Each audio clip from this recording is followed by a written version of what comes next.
श्री स्वामी समर्थ मैत्रिणींनो, स्वामी महाराज तुमच्या सर्व चांगल्या इच्छा पूर्ण करो हीच मी स्वामींच्या चरणी प्रार्थना करते आणि आजच्या नवीन व्हिडिओला सुरुवात करते। 15 जूनला आहे सोमवती अमावस्या आणि ही सोमवती अमावस्या का आहे? कारण या दिवशी सोमवार आहे। ही अधिक महिन्याची अमावस्या असणार आहे। ही सोमवती अमावस्या सुद्धा आहे। याचा अतिशय दुर्मिळ आणि शुभ संयोग जुळून आलेला आहे। धार्मिक मान्यतेनुसार असा योग अनेक वर्षांनी एकदाच येतो। त्यामुळे या दिवसाचे महत्त्व सामान्य अमावस्यापेक्षा खूप जास्त मानले जाते। मग सोमवती अमावस्या नक्की कधी आहे, तिथी काय आहे, कोणते शुभ मुहूर्त असणार आहेत आणि कोणते दुर्मिळ महासंयोग या दिवशी आहेत, चला सविस्तर जाणून घेऊया। 14 जून रविवारी दुपारी 12:19 अमावस्या तिथीला प्रारंभ होणार आहे आणि ही तिथी 15 जून रोजी सोमवारी सकाळी 8:23 असणार आहे। उदय तिथीनुसार 15 जून रोजी सोमवारीच अधिक महिन्याची अमावस्या आहे आणि ही सोमवारी आल्यामुळे सोमवती अमावस्या म्हणून ओळखली जाईल। यावेळी ती अधिक महिन्यात आल्याने तिचं धार्मिक आणि आध्यात्मिक महत्त्व आणखीनच वाढले। आता या दिवसाचे महत्त्व कसं, तर अधिक मास अमावस्या आणि सोमवार असा हा दुर्मिळ योग तयार झालाय। शिवाय पितृतर्पण दान, स्नान, जप, शिवपूजा आणि विष्णुपूजेसाठी सुद्धा हा दिवस अत्यंत शुभ मानला जातोय। एवढेच नाही तर विवाहित महिलांनी अखंड सौभाग्यासाठी या दिवशी व्रत आणि शिवपार्वतीचे पूजन करावे असं सांगितले जाते। शिवाय आपल्या घरात असलेल्या तुळशीचे पूजन सुद्धा या दिवशी केले जाते। या दिवशी तुळशीला 108 प्रदक्षिणा केल्याने विशेष पुण्यप्राप्ती होते असे म्हटले जाते। या दिवशी गरजू व्यक्तींना अन्नदान, वस्त्रदान आणि दक्षिणा देणं हे सुद्धा शुभ मानलं जातं।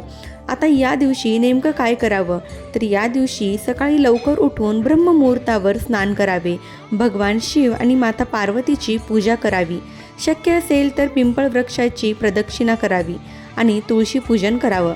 तुळशीला प्रदक्षिणा घालाव्यात, पितरांच्या स्मरणात पितृतर्पण करावं आणि आपल्या समस्येनुसार दानधर्म करावं। आता या दिवशी सुवर्णसंधी आहे। जसं आधी सांगितल्याप्रमाणे अधिक अमावस्या आणि सोमवती अमावस्येचा हा महासंयोग आहे, जो जीवनात सुख, समृद्धी, सौभाग्य आणि आध्यात्मिक उन्नतीसाठी विशेष फलदायी मानला जातो। श्रद्धा आणि भक्तिभावाने केलेली पूजा, जप आणि दान याचं पुण्य अधिक महिन्यात अनेक पटीनं वाढतं असं धर्मग्रंथामध्ये सांगितले। तर मंडळी, सर्वात आधी नीट समजून घ्या, या दिवशी अमावस्या तिथी सुरू होणार आहे रविवारी दुपारी 12:19 आणि ही तिथी समाप्त होणार आहे दुसऱ्या दिवशी सकाळी 8:23।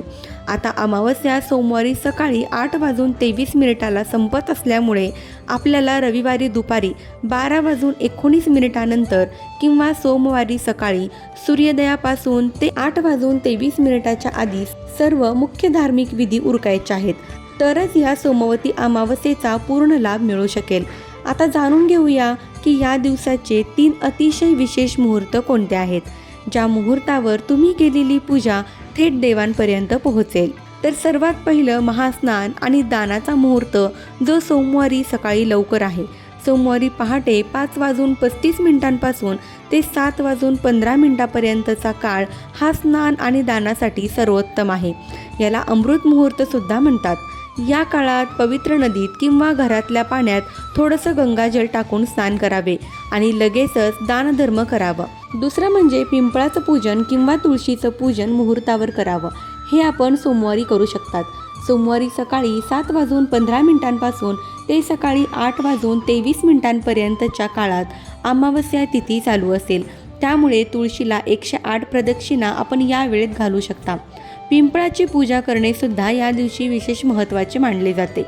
या दिवशी सौभाग्यवतीचे काही विधी असेल तर ते या 1 तासाच्या शुभ काळातच पूर्ण करून घ्यावे असा सल्ला दिला जातोय, कारण 8:23 नंतर अमावस्या समाप्त होणार आहे। शिवाय पितृतर्पण आणि श्राद्ध मुहूर्त हे कधी करावे, तर हे रविवारी दुपारी करावे, कारण अमावस्येला पितरांचं स्मरण केलं जातं। पितृतर्पणासाठी दुपारची वेळ उत्तम मानली जाते, म्हणून रविवारी 14 जूनला दुपारी 12:20 ते दुपारी 3:30 काळात आपण पितरांच्या नावाने तर्पण, पिंडदान किंवा गरजू व्यक्तींना अन्नदान करू शकता। तर सोमवती अमावस्या किंवा अधिक महिन्याच्या अमावस्येला कोणते मुहूर्त विशेष ठरणार आहे हे आपण बघितलं। पण आता तुमच्या मनात एक प्रश्न नक्कीच आला असेल की जर सोमवारी सोमवती अमावस्या आहे तर मग पितरांचे श्राद्ध किंवा तर्पण रविवारीच का करायचं? तर याचं कारण असं की आपल्या शास्त्रानुसार देवाची पूजा सकाळी सूर्योदयाच्या वेळी करतात, म्हणून सोमवती अमावस्येचं व्रत आपण सोमवारी सकाळी करणार आहोत। पण पितरांचे कार्य नेहमी दुपारी केले जाते। रविवारी दुपारी 12:19 अमावस्या सुरू होत आहे, म्हणजेच रविवारची पूर्ण दुपार आपल्याला अमावस्येची मिळत आहे आणि सोमवारी तर सकाळी 8:23 अमावस्या संपणार आहे।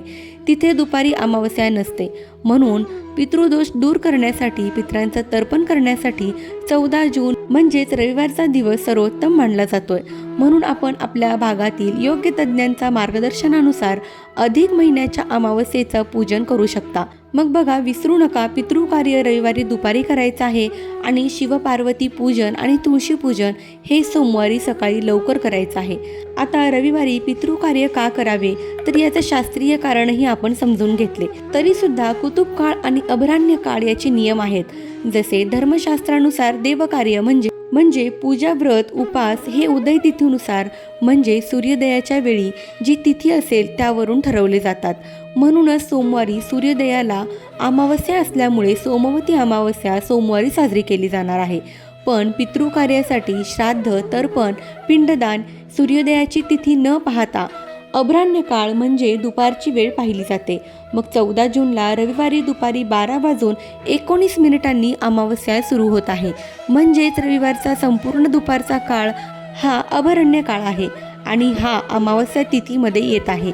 या उलट 15 जून रोजी सोमवारी अमावस्या सकाळी 8:23 संपत आहे, म्हणजे सोमवारच्या दुपारच्या काळात अमावस्या तिथी नाही, त्यावेळी प्रतिपदा तिथी सुरू होते। आता शास्त्र काय सांगतो? आधी सांगितल्याप्रमाणे पितृ हे दुपारच्या वेळी पृथ्वीवरती तृप्त होण्यासाठी येतात। ज्या दिवशी दुपारच्या वेळी अमावस्या उपलब्ध असते त्याच दिवशी पितृकार्य करावं असं शास्त्राचा स्पष्ट नियम आहे। आता मासकृत्य सुद्धा आहे, म्हणजे महिन्याची सांगता आहे। अधिक महिन्याची सांगता आहे। अधिक महिना हा अमावस्या नंतर संपतोय। रविवारच्या रात्री अमावस्या पूर्ण काळ असणार आहे, त्यामुळे अधिक महिन्याचे जे मुख्य श्राद्ध किंवा तर्पण असते ते रविवारी दुपारपासूनच करणं अधिक योग्य ठरतं, कारण रात्री पितृलोक अधिक सक्रिय असतो असे मानलं जातं। तर मंडळी, 2026ची अधिक महिन्याची सोमवती अमावस्या या दुर्मिळ महासंयोगाची तिथी आणि दुर्मिळ महत्त्व आणि या दिवशी काय करावं या संबंधित संपूर्ण माहिती आपण जाणून घेतली आहे। तर ही अत्यंत महत्त्वाची माहिती मला तुमच्यापर्यंत पोहोचवायची होती। माहिती आवडली असेल तर व्हिडिओला लाईक करा आणि आपल्या चॅनलवरती जर नवीन असाल तर चॅनलला सबस्क्राईब नक्की करा। धन्यवाद। श्री स्वामी समर्थ।